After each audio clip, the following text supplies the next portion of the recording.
Welcome back. We're here again. How you doing, Ben? Not too bad, mate. Yeah, not too bad. What about you? Have you had a good week? Yeah, brilliant week. And I missed the podcast, so we're back with the bang. We're going to do a quick review of the weekend's boxing. So I kind of want to start with Sonny Edwards. So just give me your opinion straight away on that fight, and maybe the card itself. But yeah, let me know, how did you break that one down?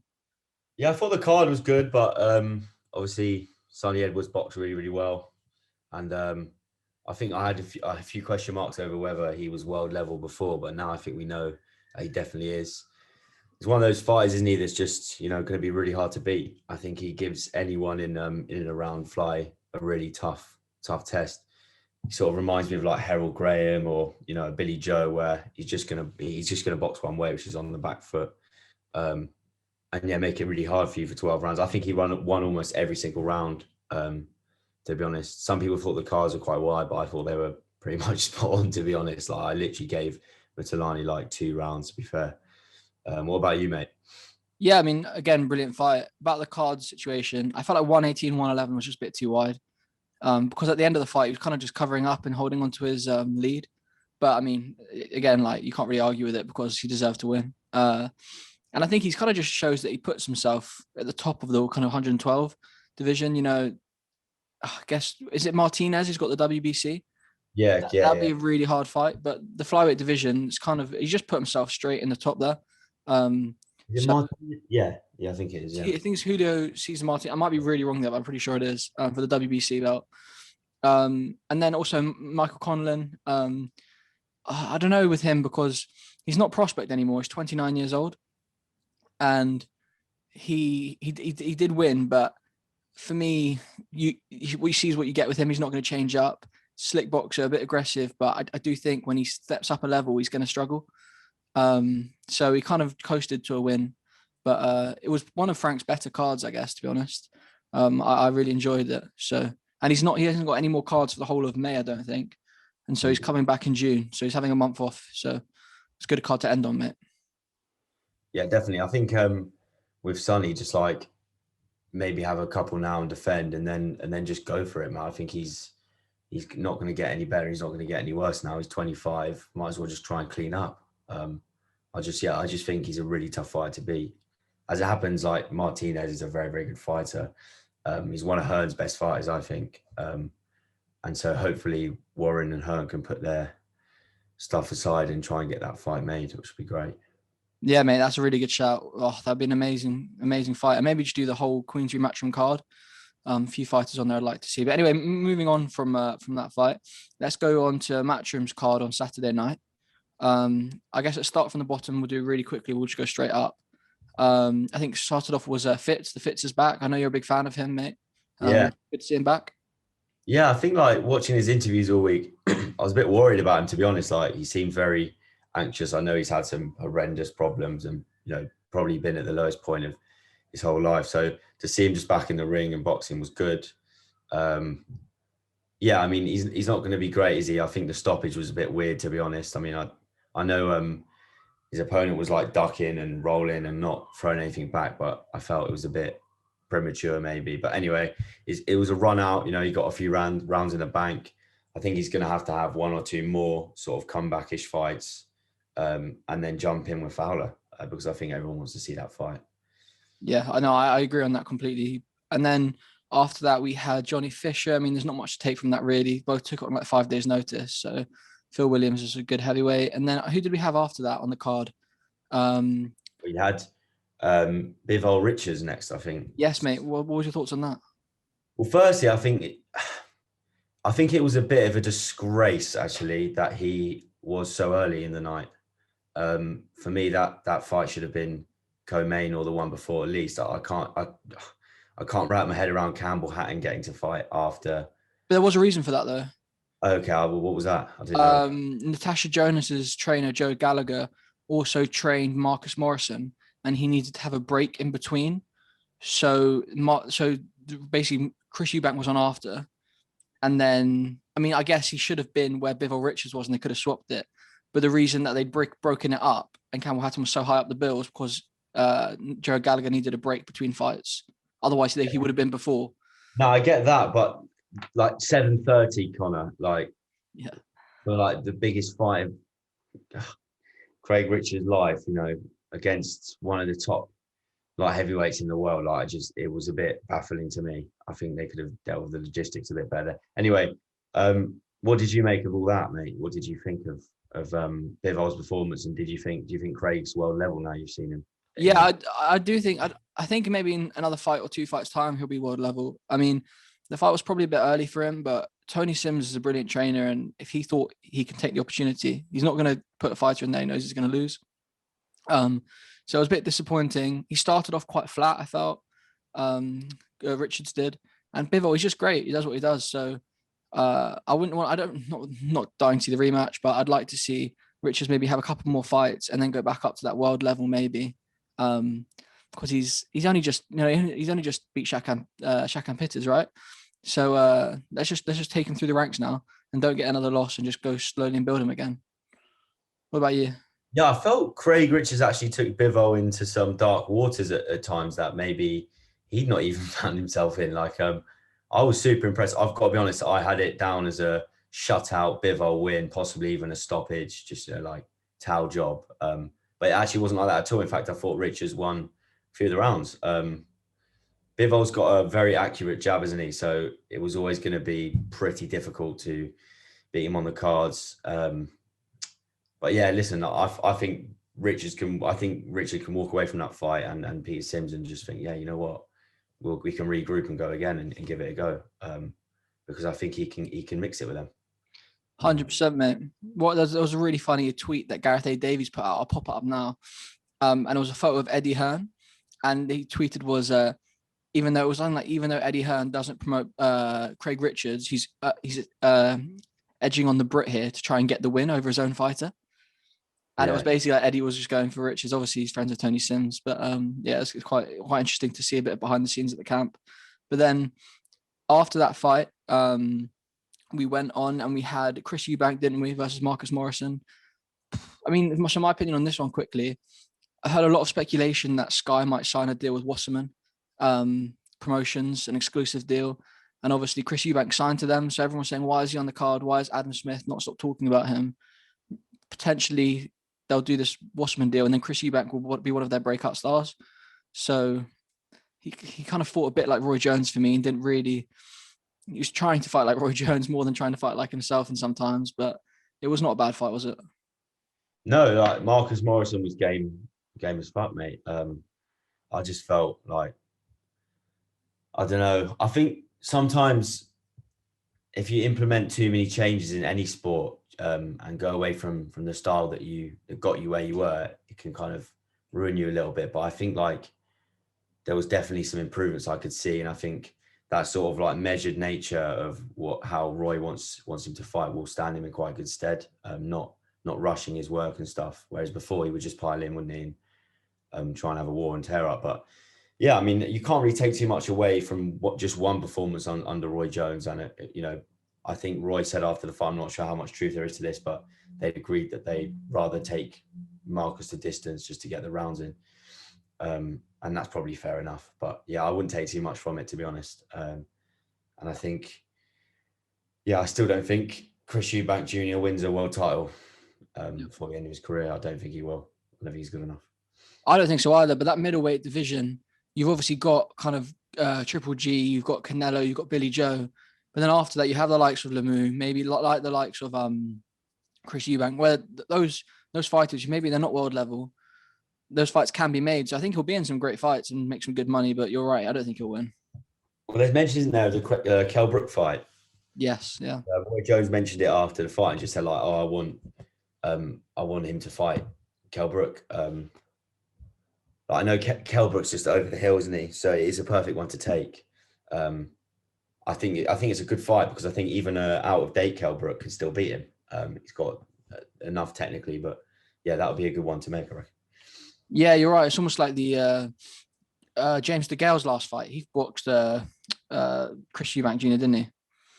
And it'll be a bit like that fight, I guess. Kind of getting a big name and chucking him in there. But after that, we then had Katie Taylor, didn't we? No, we didn't. We had Levi Dunn versus Campbell Hatton.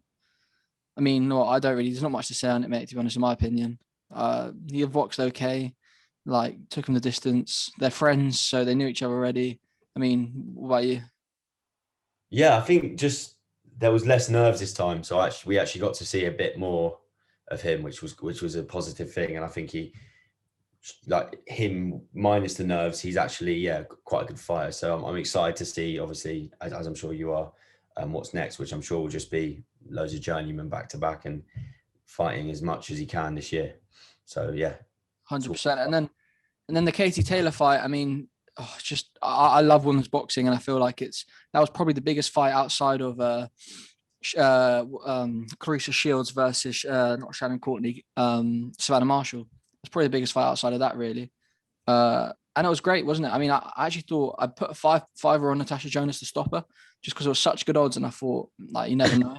But Katie Taylor, she's just brilliant boxer, isn't she?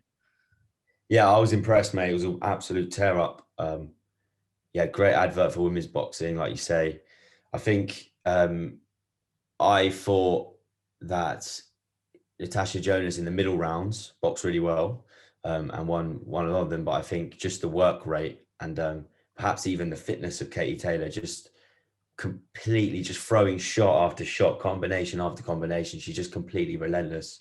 She's a 3 minute per round fighter, really. She could easily handle that. I think yeah, super impressed with both of them, and the rematch just makes sense because anything that's going to be a good advert for women's boxing is a positive thing. So 100%. And after Katie's last two fights, they both, in my opinion, they both possibly could have gone the other way. So it was good for her to get the win there. And then we had the main event, mate. yeah, Absolute barnstormer from the first round, wasn't it? yeah. So yeah, he came piling out, didn't he, and just knocked him over. That probably, like, Andy Lee in the corner of Joe Parker were like, good God, like what what on earth just happened? But I suppose there's not really much to say on the fight itself apart from just talk about the scoring. I mean, the fight was great, but how did you score it, Mel? I want to hear that from you. What did you make of it? So I didn't score it when I watched it. I've rewatched it back. I could have given it a draw, to be honest. Like 114, 114. Everyone's saying it was I don't think it was a robbery. I think a robbery was like the Lewis Ritson Vasquez fight. I think that's a robbery. Um, uh, I just when I rewatched it back, I genuinely did think the better boxing came from Joseph Parker. So it's what you prefer. He's a really good jab. I think you can kind of see almost that Kronk jab after only 8 weeks with Andy Lee, which I thought was brilliant, and that's going to come more and more. So in my opinion, probably the correct man won. I know kind of Dillian White came out, said it was an absolute robbery, but I don't know. When you look back and score it, I could have given it a draw, but I'm also happy that Joseph Parker got the win there. I can't really argue with it, to be honest. What about you?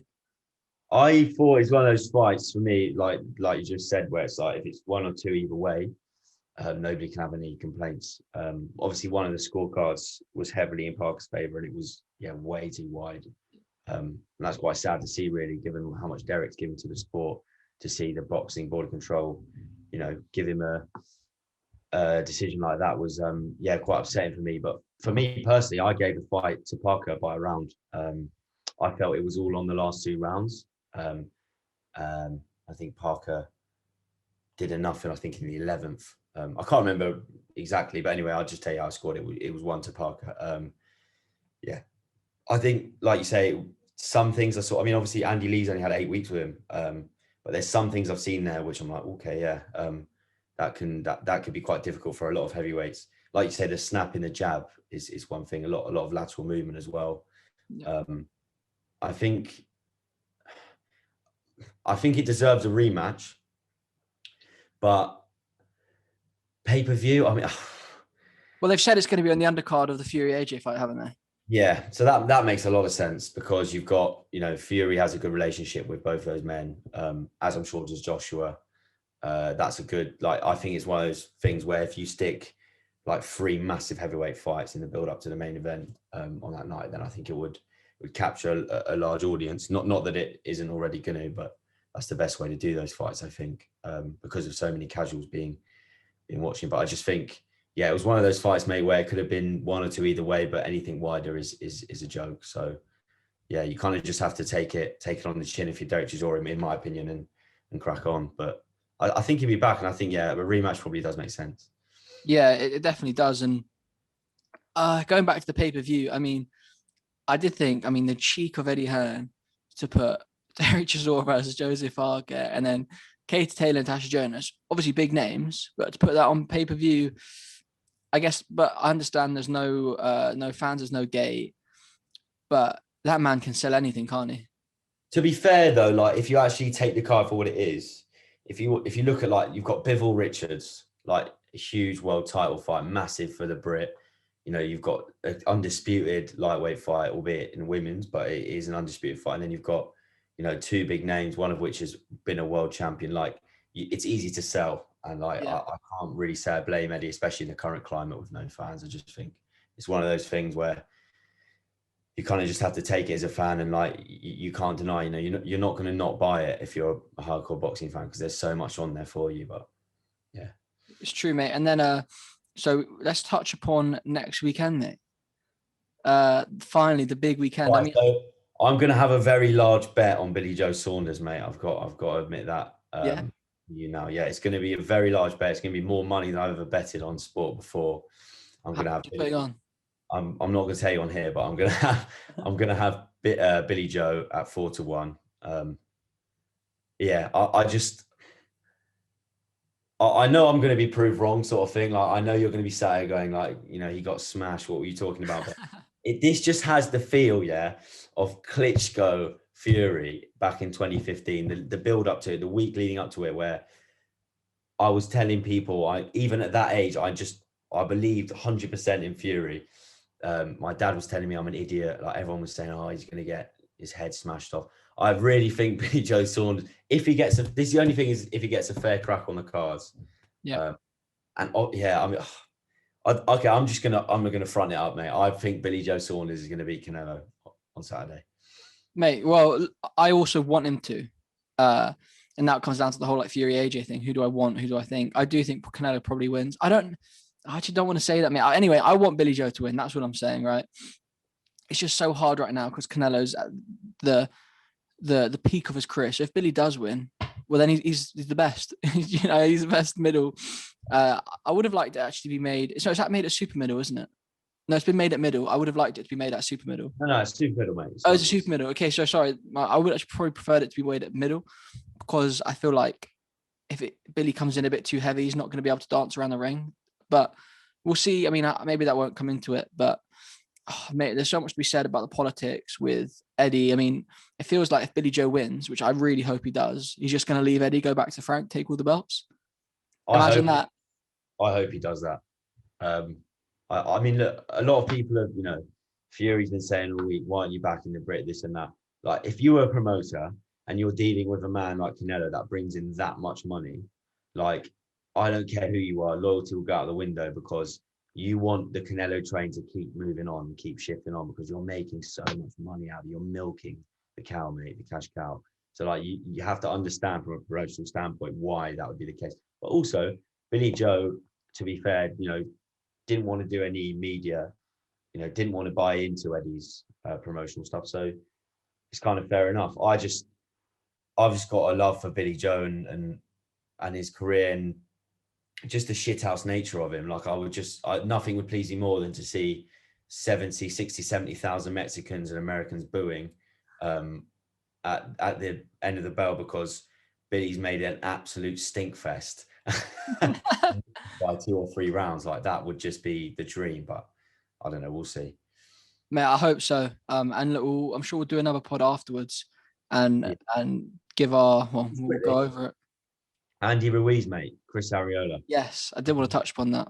Yeah, this weekend. What did you make of Andy now he's with Eddie Reynoso? I mean, he almost had 6-pack, so he's lost about 30 pounds, but he's always put on a lot of muscle, mate. And so like the geezers is in great shape, but his footwork still wasn't fast enough for me. He was still plodding around the ring. I mean, he cuts off the ring really well, but he's just so slow with it. And if you're getting knocked down by Chris, what's his name, Chris Arreola, in the second round, it was just like a counter right. I mean, if you've got anybody else giving you that counter right, who's maybe a bit more of a puncher, I don't think you're going very far. I mean, has been out of the ring for a long time, so we can't really judge him too much. But the cards on that was disgusting. I mean, they didn't even give Chris one round. I think one judge gave all the rounds to Andy Ruiz. Oh, sorry, apart from the knockdown round, of course, which was 10-8. But I just think I was hoping for more from him. What about you? I think like any way he's at, he's going to have quick hands. Like that comes naturally to him. Like if I watched it, and I've got to say, like his hands are blistering. Like they're really quick. You can't see him coming. But he just didn't seem to have the sting that he usually has. I actually thought a lot of credit to Arreola as well. Like sometimes it's important when things like that happen, not to focus too much on the man that you thought that was going to win. But actually focus on the performance of the other man who I thought was really good on the night. But yeah, it's baby steps, isn't it? Now I think it's the big comeback train with Reynoso. I think you've got to see where he is in 2 fights time, 1 or 2 fights time. Yeah, I don't know if Reynoso has any other heavyweights. I might be wrong there, but I've got Frank Sanchez. oh, does he Frank Sanchez? Yeah. Okay, Yeah. because I was going to say if this is his first heavyweight charge, it'd probably be new for him. But if he's already got another one, Yeah, I mean, I don't know. Like, I saw there was a few feints and a few things that he was doing when he was coming forward, which like you could see it was the Reynoso style, and I must say he was very accurate on the inside. But yeah, I don't know. I wasn't that impressed. Like I was expecting more. I'll give you that for sure. But yeah. Well, let's see. I think they're talking about potentially doing that rematch. So that'll be interesting to see, I guess, to be honest. I was going to say another quick talking point before we go. If Billy Joe, sorry to keep going on about it, but I'm obsessed with this fight. If Billy Joe beats Canelo, do you think it's the biggest British win overseas of all time? No, because I think Fury Wilder was. Really? Yeah. Not from a point of view which is like this will probably be the biggest shock, but in terms of like the biggest abroad win for Fury to go over there, and after he's treated that badly against the judges, and then that emphatic win on the front foot where you've never seen it before, that has to be the best win by any British fighter abroad, in my opinion. So I don't think this can top that, to be honest. Do you? Okay. Yeah, I don't think. Yeah, I think it's one. It's going to be one of. It's going to be one of because, like, nobody's really like. Obviously, there are Brits like me or people over here that know how good Billy can be, who says that like he's a really tough fight for Canelo. But I don't think anybody really truly believes that Billy will beat him. If that makes sense, it's one of those ones. Whereas I'm in the boat where I actually believe he can beat him. I actually believe it in my head. So I think from that perspective, like it probably is one of the biggest. It probably would be one of the biggest. But we'll see. We'll see. Well, let's hope so, mate. And it's just boxing is flying right now, and so hopefully it will carry on. I think they've got Matchroom have got another card back in Manchester Arena on May. I want to say May the 15th, but I can't actually remember the card right now. But they've got another card back, and that Matchroom train will keep on going throughout May, and then in June we'll come back when Daniel Dubois, I think, is coming back on June the 5th. I think it is. Josh Taylor as well, mate, in there. Yeah, Josh Taylor. Yeah, that's also one of the biggest British fights that we've seen in the past 20, 30 years. So it's like there's just so much going on for British boxing, mate. Like you say, it's amazing. And we'll definitely have a guest on this week. Hopefully, Johnny Fisher will be coming on the podcast soon, and we'll have some more guests on and keep the podcast ball going. So, Ben, thank you very much, and we'll catch everyone soon, right? Yes, mate. Sound, mate. Wicked.